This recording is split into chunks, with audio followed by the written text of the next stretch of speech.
ずーっといいじゃねえか。俺はカラスで十分だぜ。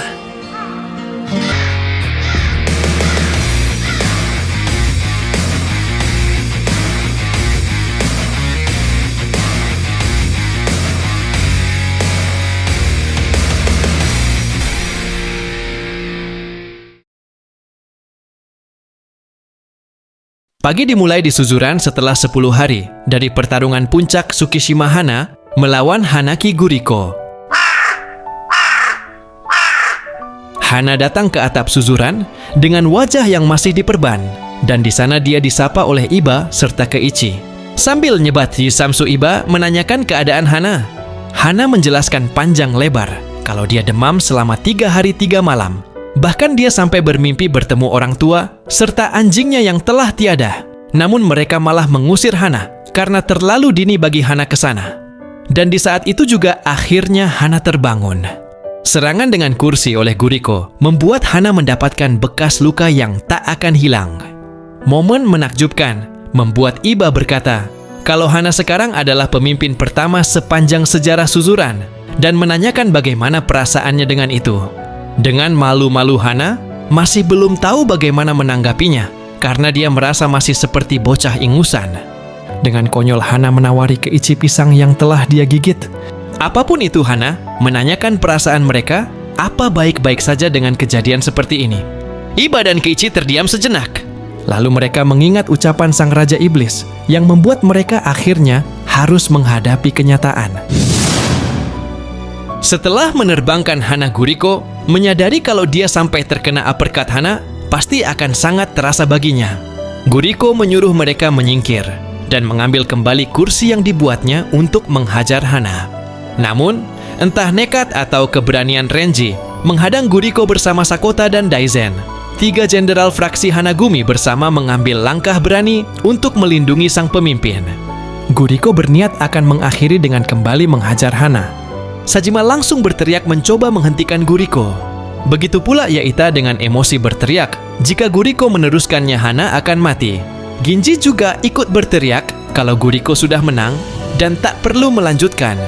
Bahkan semua murid Suzuran yang ada di sana turut meneriaki Guriko untuk menghentikannya.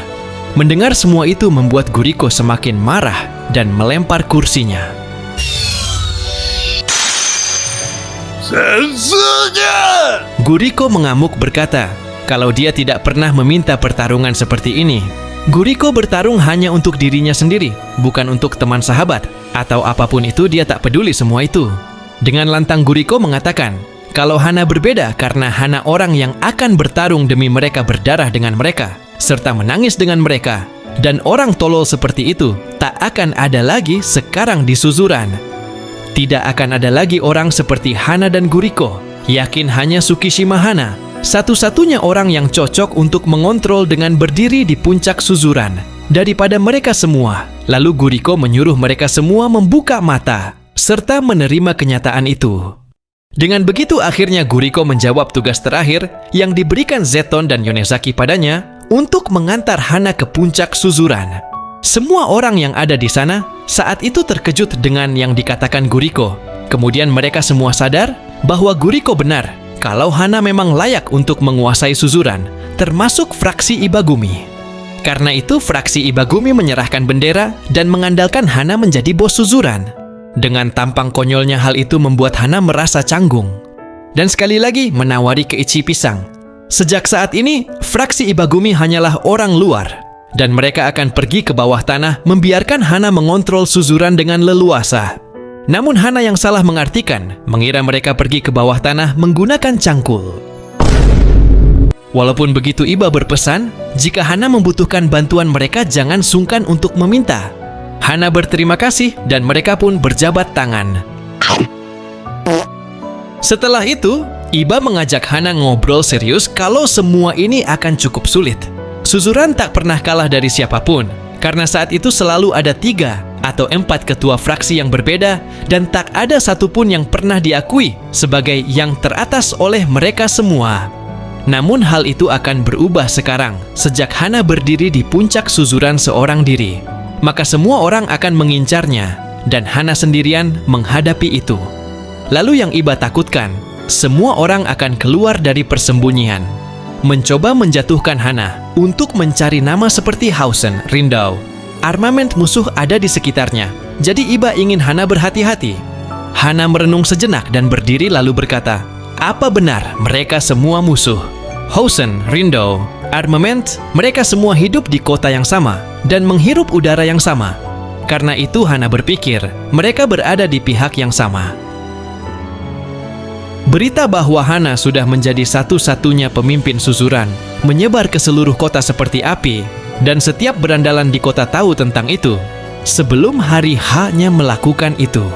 Tentunya itu termasuk para pemimpin lainnya seperti Mitsumasa dari Hausen, Murata Shogo dari Armament, Amachi Hisashi dari Rindou, Sera Naoki dari Kawada II, dan Sakurada Asao atau Abo dari Yurikawa Selatan. Suatu hal yang besar mungkin sudah bergerak di kota Toarushi, semua orang bisa merasakan itu, dan semua orang pun khawatir. Sementara itu di Machida, Tokyo. Okaeri nasai. Bisuko yang baru datang menanyakan apa semuanya sudah di sana. Anak buahnya menjawab kalau wakil ketua masih dalam perjalanan, namun ketujuh orang lainnya sudah berada di sana. Bisuko pun masuk membuka pintu, dan benar saja ketujuh ketua lainnya sudah menunggunya di sana.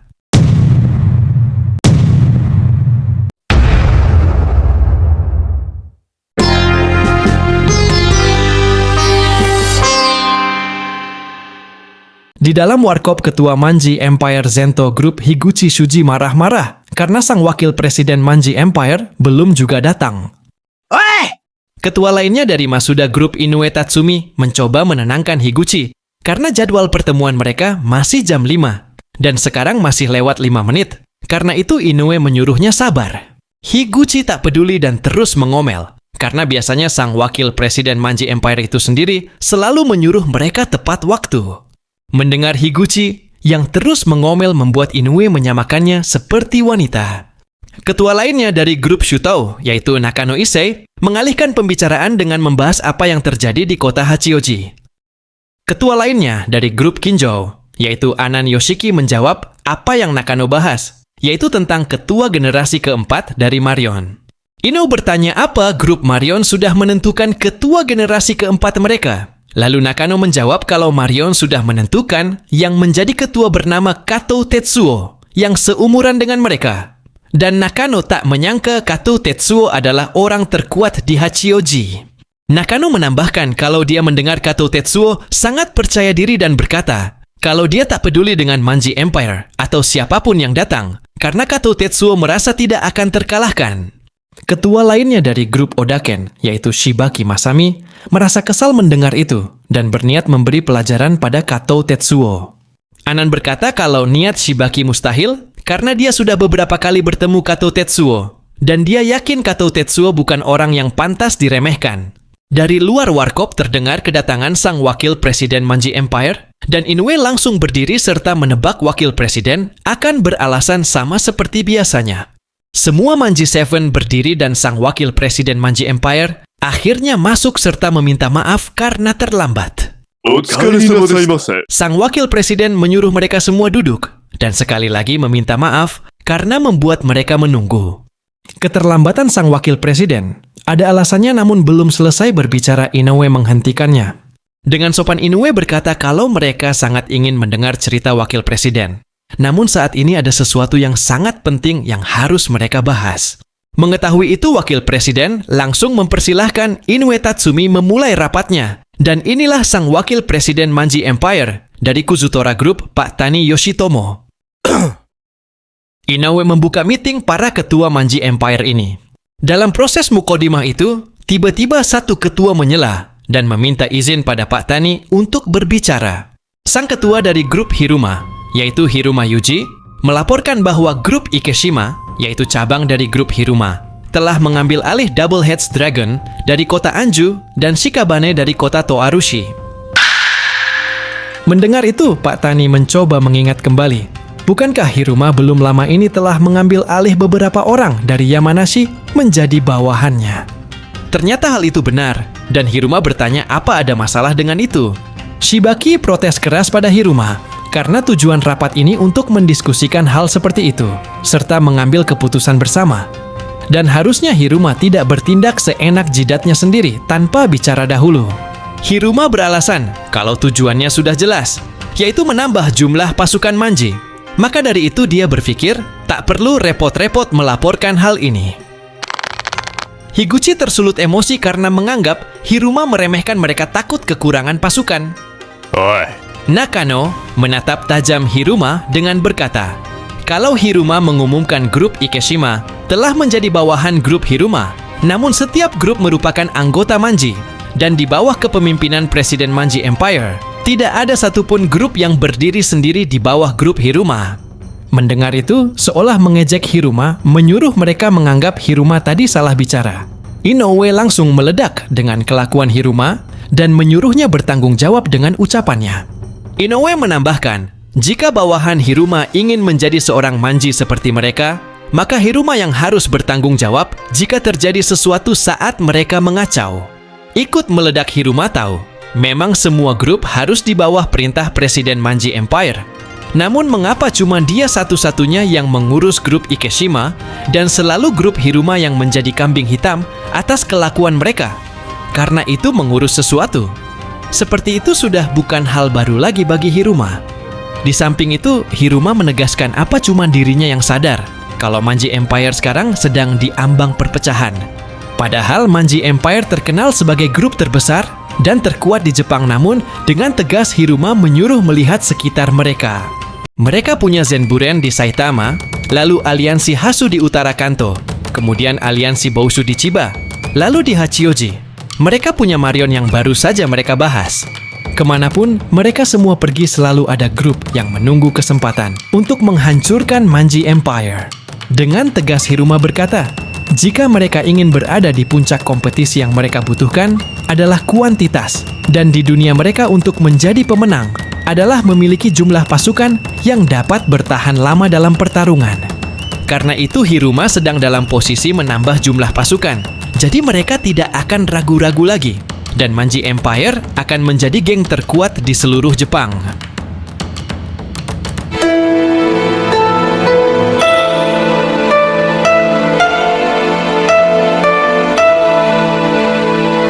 Setelah rapat selesai Bisuko, diajak ngobrol Inoue yang merenungkan mau jadi apa kelompok Manji mereka. Inoue memikirkan kenapa Hiruma bisa bicara seperti itu. Namun sekarang perkaranya sudah jelas. Higuchi Anan Shibaki Nakano dan yang lainnya, mereka semua akan mencoba merekrut orang sebanyak-banyaknya agar terlihat berguna seperti Hiruma. Lalu Inoue menanyakan pendapat Bisuko. Bisuko menjawab dengan mengibaratkan sebuah balon yang dimasukkan udara sebanyak-banyaknya pasti akan meledak pada akhirnya. Ternyata Pak Tani yang pernah mengatakan itu pada Bisuko walaupun terlihat bodoh, namun bagi Bisuko sebenarnya tidak. Inoue menyimpulkan apakah kelompok Manji Empire akan terpecah karena ulahnya sendiri, dan Bisuko hanya menjawab itu mungkin. Bisuko berpikir kalau Manji selalu menang serta selalu bertambah besar, dan satu hal yang sangat dibutuhkan, Manji saat ini adalah satu kekalahan besar. Inoue kaget mendengarnya.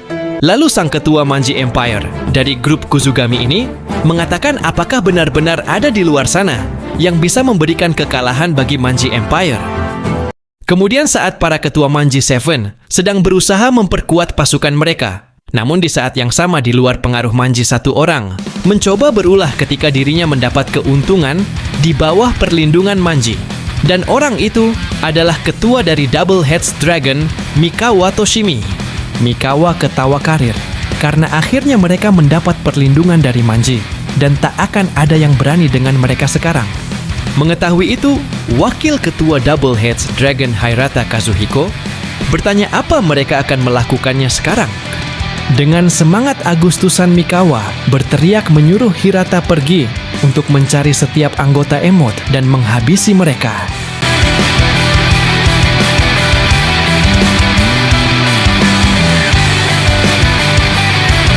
Setelah menghajar beberapa anggota emot, mereka tidak menemukan Maekawa serta Kuniyoshi, dan Hirata mengira pasti mereka kabur setelah mendengar kata Manji. Tiba-tiba dari kegelapan dua orang datang dan ternyata itu Kuniyoshi. Dengan tukang pukulnya, Mereka siap menuntut balas pada Hirata dan kelompoknya. Tak disangka Noboru dan Shinobu juga datang mengepung pasukan Hirata. Hirata yang panik mencoba menggertak dengan mengatakan kalau mereka sudah menjadi bagian dari Manji, namun belum selesai mengatakannya.